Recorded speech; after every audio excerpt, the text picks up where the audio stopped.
Hi friends, welcome to my channel Bhavya Angel 2013. ఈరోజు recipe వచ్చి సగ్గుబియ్యం బెల్లం పాయసం అండి. చాలా అంటే చాలా రుచిగా ఉండిద్ది. రోజు ఉదయాన్నే కానీ ఈవినింగ్ కానీ ఒక కప్పు తిన్నారంటే ఒంట్లో వేడి అంతా తగ్గిపోతుంది. బెల్లం అనేది ఐరన్ కదా, సగ్గుబియ్యం అనేది చలవ చేస్తుంది. చాలా మంచిది పిల్లలకి, పెద్దవాళ్ళకి. దీని ప్రాసెస్ నేను పక్కా కొలతలతో అయితే చెప్తాను. ఇలాగే చేసుకోండి, చాలా టేస్టీగా ఉండిద్ది. ఒక కడాయి తీసుకొని దాంట్లో ఒక 2 కప్స్ వరకు వాటర్ అయితే యాడ్ చేసుకోండి. ఈ పాయసం అంటే నాకు చాలా ఇష్టం అండి. చిన్నప్పుడు మా అమ్మ ఎక్కువ ఈ పాయసం అయితే చేసేది. దీంట్లో మంచిగా ఒక కప్పు, హాఫ్ కప్పు వరకు పచ్చిశనగపప్పు కూడా వేసుకోండి. పచ్చిశనగపప్పు చాలా మంచిది, చాలా టేస్ట్ కూడా ఉండిద్ది, చాలా బాగుండిద్ది. అది బాయిల్ అయ్యేలోపు మనం పక్కన ఒక కప్పులో ఒక 2 టేబుల్ స్పూన్ వరకు సూజీ రవ్వ, లేదు అంటే ఉప్మా రవ్వ అంటారు కదండి, అదే సూజీ రవ్వ. దీన్ని కూడా యాడ్ చేసుకొని దాన్ని ఉండలు లేకుండా మంచిగా కలుపుకోండి. ఈ ప్లేస్లో మీ దగ్గర తడి బియ్యం పిండి ఉన్నా కూడా వేసుకోండి. చాలా టేస్ట్, ఇంకా చాలా బాగుండిద్దండి. అది ఉంటే అది, ఇది ఉంటే ఇది, మీ దగ్గర ఏ ఆప్షనల్ ఏది అవైలబుల్గా ఉంటే అదే వేసుకోండి. చాలా బాగుండిద్ది. టేస్ట్ అయితే ఏది మారదు. ఇదిగో చూడండి, నేనైతే ఒకసారి చెక్ చేస్తున్నాను ఉడికిందా లేదా అనేది.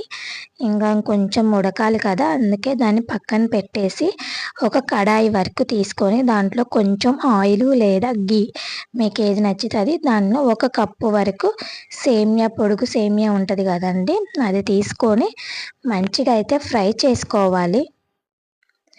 చూడండి, మంచి రంగు అయితే వచ్చింది కదా, దీన్ని చల్లార్చుకొని పక్కన పెట్టుకోండి. ఇప్పుడు మళ్ళీ ఒకసారి చెక్ చేసుకుందాము మంచిగా ఉడికిందా లేదా అని. నాకైతే పర్ఫెక్ట్గా మంచిగా అయితే ఉడికింది. ఇప్పుడు దీంట్లో ముందుగా మనం ఫ్రై చేసుకున్న సేమియాని కూడా వేసుకోండి. అది సేమియా కూడా మంచిగా అయితే బాయిల్ అవ్వాలండి.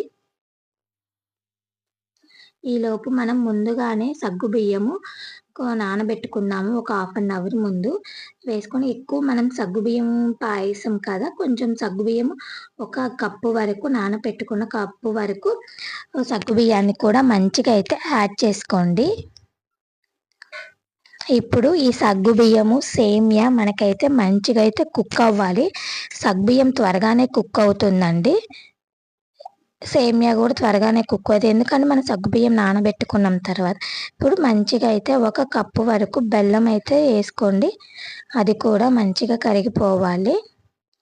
ఆ తర్వాత మనం సూజీ రవ్వని ముందుగానే ప్రిపేర్ చేసి పెట్టుకున్నాం కదా, దాన్ని కూడా వేసుకొని మంచిగా ఉండలు లేకుండా మంచిగా మిక్స్ చేసుకోండి. ఇది వేయడం వల్ల మనకి పాయసం థిక్నెస్ వస్తుంది, టేస్ట్ వస్తుందండి. ఎప్పుడు పాయసం ఒకేలా కాకుండా ఇలా డిఫరెంట్గా చేసుకుంటే చాలా అంటే చాలా బాగుండిద్ది. పిల్లలు కూడా కొంచెం డిఫరెంట్గా తినగలుగుతారు కదా. ఆ తర్వాత కొంచెం యాలకుల పొడి అయితే యాడ్ చేసుకోండి, ఒక 1/2 టేబుల్ స్పూన్ వరకు. ఇప్పుడు ఇదంతా మంచిగా అయితే మనకి కరగాలి. చూడండి, పాయసం ఎప్పుడు బెల్లంలో మంచిగా బ్లెండ్ అవుతూ ఉంటుంది. ఇట్లా డిఫరెంట్గా చేసి పెడితే పిల్లలు కూడా ఈ సమ్మర్లో ఎంజాయ్ చేస్తూ చాలా ఇష్టంగా తింటారు. పిల్లలే కాదు, పెద్దవాళ్ళు కూడా చాలా అంటే చాలా ఇష్టంగా తింటారు.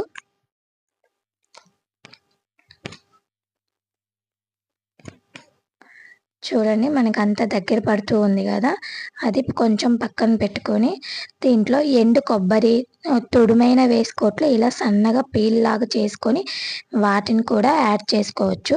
కొన్ని జీడిపప్పు కూడా వేసుకోండి. డ్రై ఫ్రూట్స్ అనేది మీ ఆప్షనల్ మాత్రమే. మీ దగ్గర ఏ డ్రై ఫ్రూట్స్ అవైలబుల్గా ఉంటే అవన్నీ అయితే వేసుకోండి. కొబ్బరి వేయడం వల్ల ఏంటంటే కొంచెం మధ్య మధ్యలో మనకి కొబ్బరి ఫ్రై అవుతుంది కదా, అది తగులుతా మంచి ఫ్లేవర్తో మంచిగా ఉండిద్ది. మంచిగా తినడానికి ఇష్టపడతాము. ఇలాగా చూడండి, మంచిగా చల్లారుస్తూ ఉంది కదా, కిందకి స్టవ్ ఆఫ్ చేసి కిందకి పెట్టుకొని ఇప్పుడు మనం ఫ్రై చేసుకున్న డ్రై ఫ్రూట్స్ అంతా అయితే యాడ్ చేసుకోవాలి. ఇంకా మీకు దగ్గర ఏ డ్రై ఫ్రూట్స్ ఉంటాయో అవన్నీ అయితే వేసుకోండి. చూడండి, చాలా కలర్ఫుల్గా ఉంది కదా, చాలా అంటే చాలా టేస్టీగా ఉండిద్దండి. మీరు ఒక్కసారి చేశారంటే మళ్ళీ మళ్ళీ చేసుకొని తింటారు. ఇలా కొంచెం దగ్గర పడింది కదా! దీంట్లో మనం ముందుగానే కాచి చల్లార్చిన మిల్క్‌నైతే తీసుకొని ఇప్పుడు మనం దీంట్లోకైతే మంచిగా పాయసము మనకి ఏ క చ ఏ దేని వరకు మనకి కొంచెం తిక్కుగా కావాలా, కొంచెం పలుచగా కావాలా అనని చూసుకొని దాన్ని బట్టి మనం మిల్క్ అయితే యాడ్ చేసుకోండి. ముందుగానైతే మిల్క్ అయితే వేయకండి, విరిగిపోతాయి. ఇలాగా కాచి చల్లార్చిన పాలు వరకైతే వేసుకోండి. చాలా అంటే చాలా టేస్టీగా ఉంటుందండి. ఒక్కసారి నేను చెప్పినట్టు చేసుకొని తినండి. అసలకి ఇంకా మళ్ళీ మళ్ళీ అదే చేసుకొని తినే విధంగా ఉంటుంది. మన ఛానల్‌ని ఇంకా ఎవరు సబ్స్క్రైబ్ చేసుకోకపోతే సబ్స్క్రైబ్ చేసుకోండి. షేర్ చేయండి మీ ఫ్రెండ్స్‌కి వాళ్ళకి. లైక్ చేయండి, షేర్ చేయండి, సబ్స్క్రైబ్ చేసుకోండి. ఇంకా మీకు ఏ డిఫరెంట్ రెసిపీస్ కావాలి అన్న నాకు కామెంట్ చేయండి. నేను పెడుతూ ఉంటాను. Thank you for watching. Thank you. Okay. Bye.